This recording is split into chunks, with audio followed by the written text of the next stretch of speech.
are back, like we never left. Welcome to the Confessions of a Not So Dangerous Mind podcast. I want to thank you all for spending some of your Thursday evening here with me in New York as I ride home. Once again, we're going to skip past all that promotional jazz and get right to the guts of the episode. Today is Ben Affleck's 52nd birthday.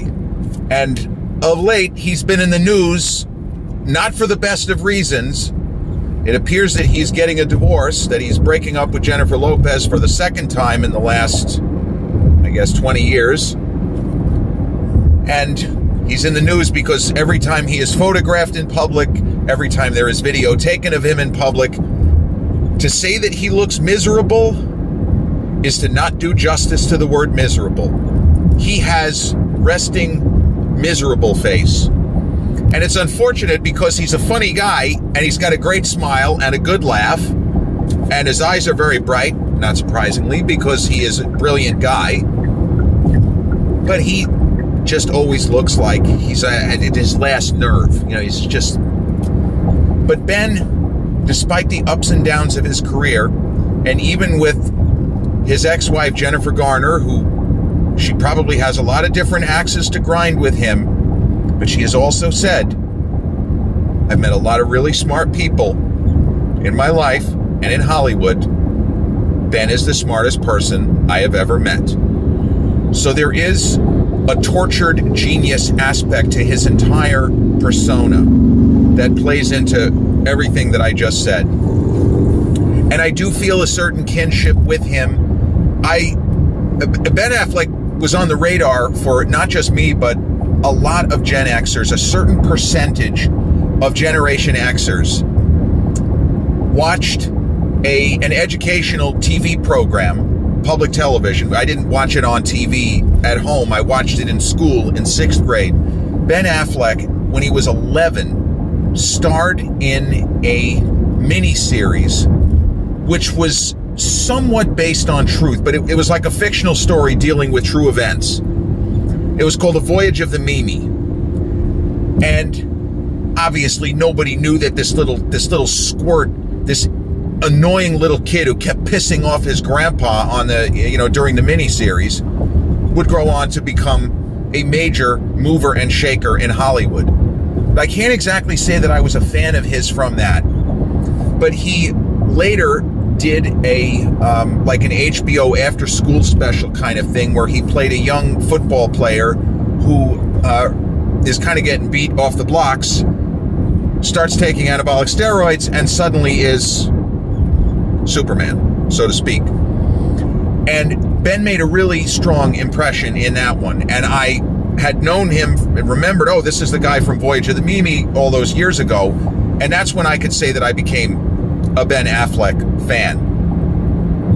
Now, I didn't know that he was a kind of budding star in the creativity angle. I thought he was just an actor. I didn't know that he also was somebody who was a writer and had it in him to be a filmmaker. But in movies like, I didn't love Chasing Amy, that's 1997, and I wasn't into Mallrats, Clerks. I wasn't the biggest Kevin Smith guy. I think Kevin Smith is a genius, but he's a better writer than he is a filmmaker, in my opinion. But Ben was in School Ties, and also with his BFF, Matt Damon. And even though it's Brendan Fraser's movie, the two buddies make an impression. Damon is incredible.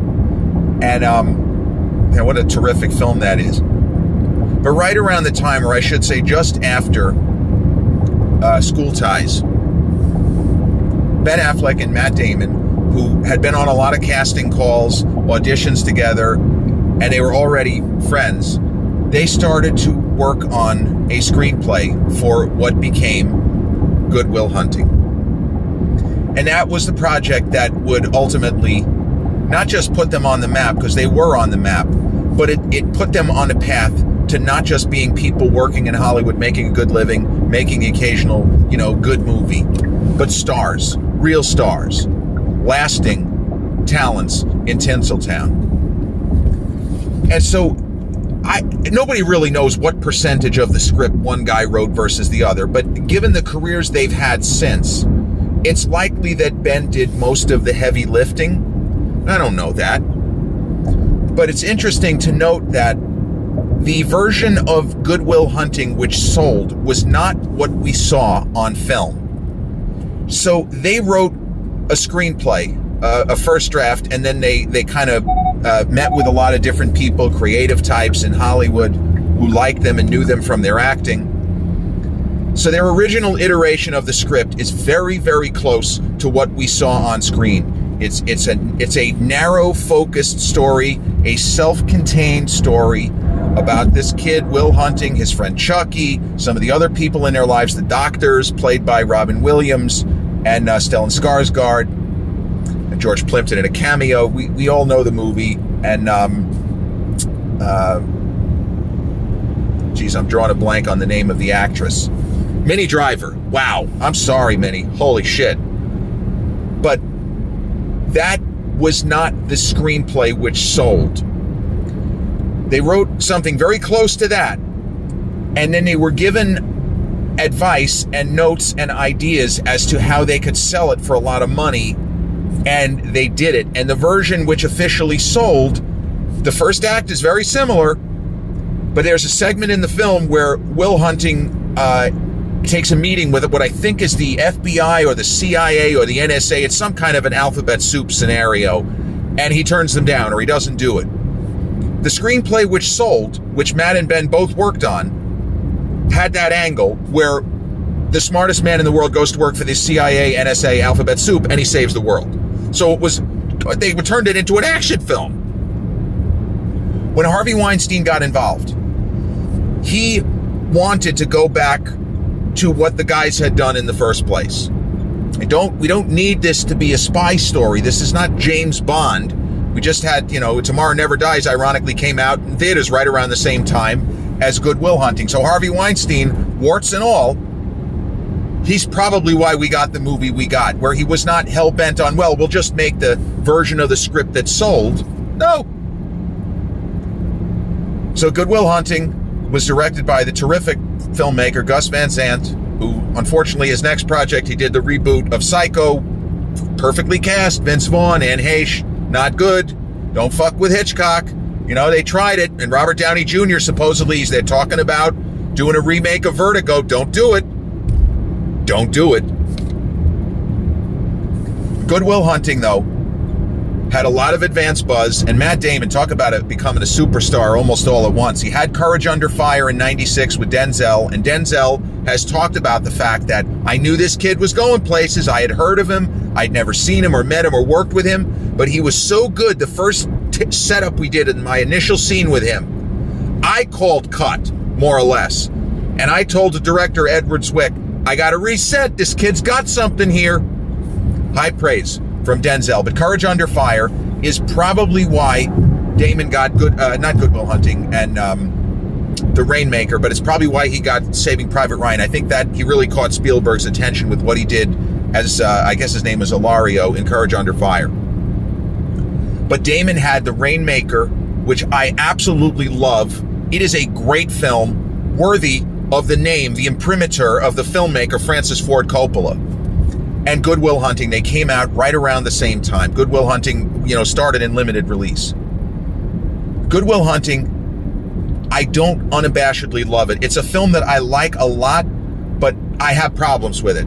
And I saw it in theaters right after seeing The Rainmaker, I'm pretty sure. And I was a fan, but I wasn't on board with the unbelievable level of acclaim that it received. I had no problem with Damon getting a Best Actor nomination and Van Sant for director. Minnie Driver is, I think, the highlight of the film. Man, is she good. And famously, Matt and Minnie were engaged. And then the story goes, the urban legend is that he broke up with her on Oprah, or that she didn't know they had broken up until he said something on Oprah. I don't really know that's so absurd. But the film is successful. And if I'm asked the question, what do I think is Ben Affleck's finest performance from an acting perspective? I think it's Good Will Hunting, because he really brings the character of Chucky to life, and that Chucky seems to be someone going nowhere, and unfortunately he kind of is someone going nowhere, or as he puts it, I go to sleep tonight, I wake up, it's 15 years later, I'm the same guy. But the humanity of Chucky, which is not that Matt Damon's character of Will Hunting needs to get over the terrible trauma of his life and maximize. It doesn't mean make the most amount of money, but do something with your gifts. Not for yourself, for me. Because you're my best friend, we have a lot of laughs, we go out, whatever. He said, but I would give anything to have what you've got. You owe it to me to not be like me. It's a beautiful performance. It's wonderfully calibrated, and Ben's brother Casey has a good role in the film. It's a 3.5 star out of 4 movie. When I think of 1997, 97 to me is a terrific year for films. My favorite movie, I love Titanic, but if you put a gun to my head, I believe that LA Confidential should have won the Oscar for Best Picture. And as much as I love Titanic and James Cameron, Cameron won the hardware for the wrong movie. He should have been nominated and won Best Director for Aliens. He should have been nominated and won Best Director for Terminator 2. They gave it to him for Titanic. But I love LA Confidential. Adam McGowan's The Sweet Hereafter, fucking masterpiece. That's a guy I'd studied in film school. Fellow Canadian, James Cameron was so excited. I remember when he was told that Goyen had been nominated, he thought this was fucking great. Canadians were taking over, you know?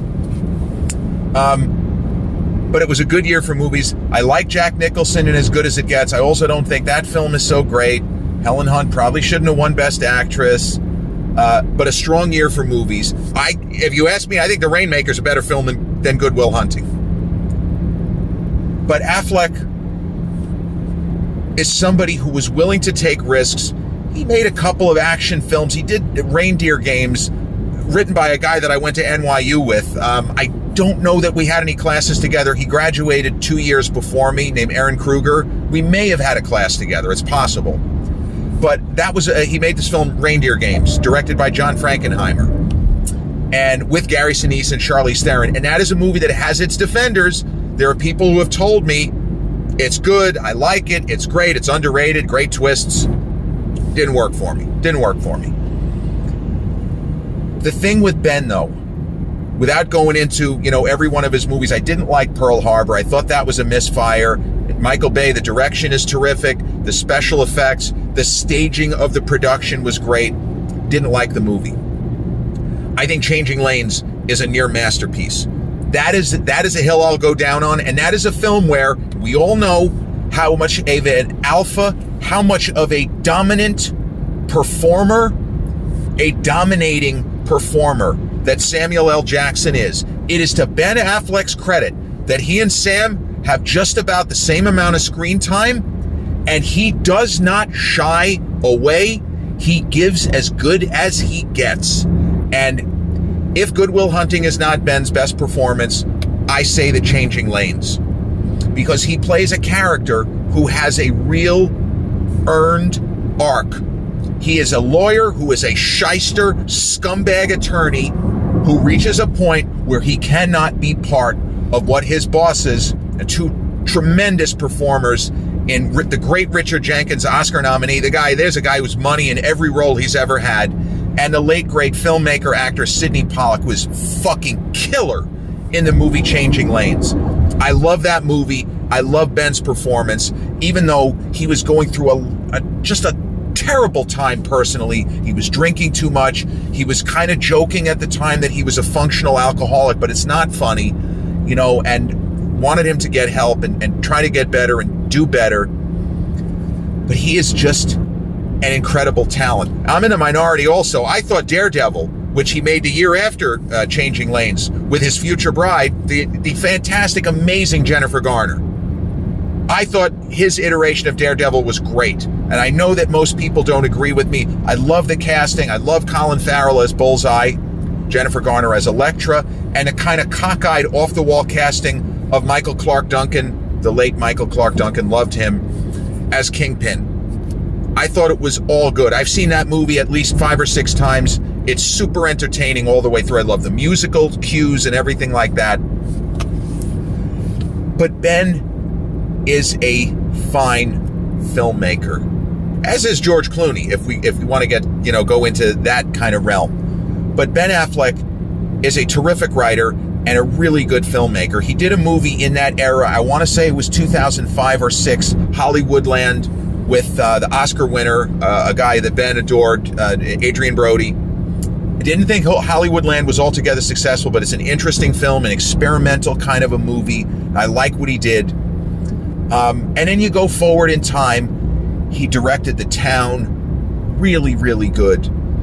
And even as he had turmoil, and he did the movie Argo in 2012, which won him Oscars for picture and director, and he gave such an incredible speech. He still seemed like a man who was hurting badly, that with all of his success, all of the money and the fame and the respect that he engendered for his filmmaking talent, his writing ability, he still seemed like a man somewhat adrift and lost and not knowing what he wanted to do with himself. Restless, in a sense of perpetual disquiet and of being unnerved and unsettled. And I hate to say it, but on a much lesser scale, I feel that. I feel that because we have these moments, it's almost what they call imposter syndrome. You start saying, what am I doing here? And I'm going to talk about the movie Argo in more detail, but Ben, his Oscar speech, thanking Jennifer Garner, his bride, and saying that as difficult as marriage can be, as much work as it is, as gut-wrenching as it is, I wouldn't want to do it with anyone but you. And that was so beautiful, and unfortunately it was telling. But he was showing himself, he was bearing his soul, he was being open and honest. I've got more money than I can ever spend. I have a great life. I'm good at what I do. I know I am. I'm not as good an actor as I am a writer-director. But my life sucks more often than not. And it shouldn't, but it does. Because I just have too much going on up here. Too many demons. So the movie Argo, which he will always be remembered for, it is a masterpiece. It is an incredible, true story, perfectly acted. He couldn't have cast it any better, with John Goodman and the late Alan Arkin and so many terrific performers that I was not familiar with in supporting roles. And you wouldn't necessarily expect that a film based on a true event that took place during the kind of the dark days of the Carter administration, when we had the hostage crisis in Iran, Ayatollah Khomeini, Ben is able to, as filmmaker, and this is a gift and a skill, he's able to have the film edited, and he shot it in such a way that there are moments in that film where the tension rivals anything in Hitchcock or in any of the other great suspense films of the 70s, like A Marathon Man, or even later, such as Get Out, the Jordan Peele film, which I absolutely love. There's a level of tension for almost the entire third act in Argo, which is Olympic levels. We just finished the Olympics. And it's because of his direction and the patient way.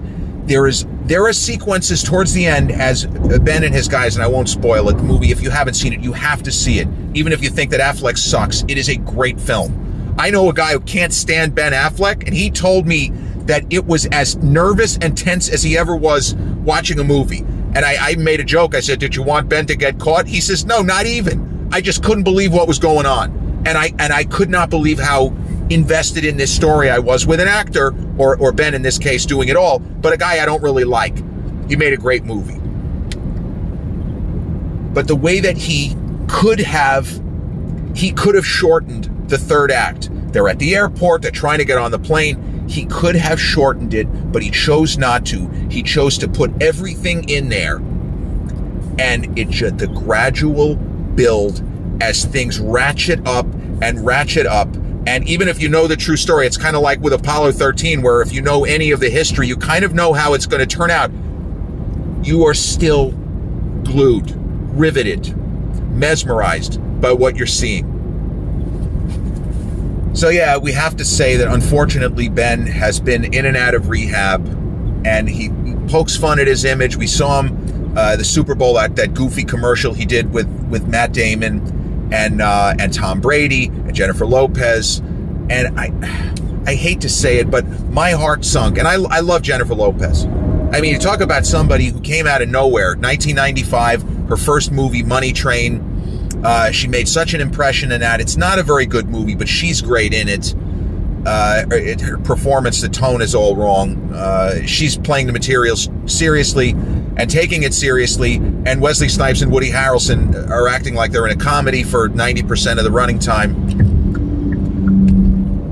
But when Ben and Jennifer Lopez got together this last time, my heart sunk because I said, there's no way this can work. There's no way this can work.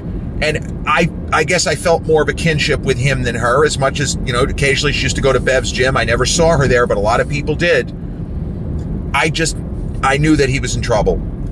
And there are times where celebrities get together and you hear about why they're splitting up, and it's something dastardly like it's adultery or something really bad in that ballpark. Pregnancy out of wedlock, so you know the person cheated, or something really bad.